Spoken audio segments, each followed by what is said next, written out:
शिव पार्वती विवाह की कथा सुनकर श्रोता भाव विभोर।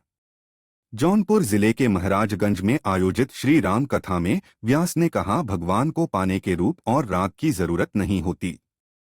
भगवान तो अनुराग व सच्चे हृदय से भाव रखने पर मिलते हैं। इसलिए भगवान की शरण में सुमिरन करने से कुविचारों का नाश हो जाता है। क्षेत्र के बीआरसी के बगल आयोजक नंदलाल शिव पार्वती विवाह की कथा सुनकर श्रोता भाव विभोर। जौनपुर जिले के महाराजगंज में आयोजित श्री राम कथा में व्यास ने कहा, भगवान को पाने के रूप और राग की जरूरत नहीं होती। भगवान तो अनुराग व सच्चे हृदय से भाव रखने पर मिलते हैं। इसलिए भगवान की शरण में सुमिरन करने से कुविचारों का नाश हो जाता है।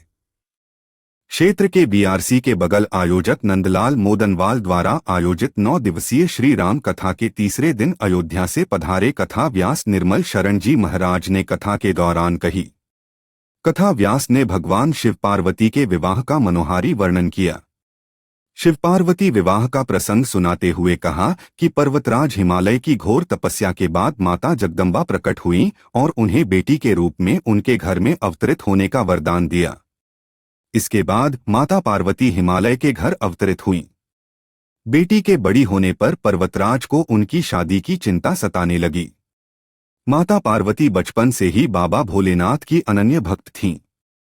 एक दिन पर्वतराज के घर महर्षि नारद पधारे और उन्होंने भगवान भोलेनाथ के साथ पार्वती के विवाह का संयोग बताया। नंदी पर सवार भोलेनाथ जब भूत पिशाचों के साथ बारात लेकर पहुंचे तो उसे देखकर पर्वतराज और उनके परिजन चौंक गए, लेकिन माता पार्वती ने खुशी से भोलेनाथ को पति के रूप में स्वीकार कर लिया। शिव पार्वती विवाह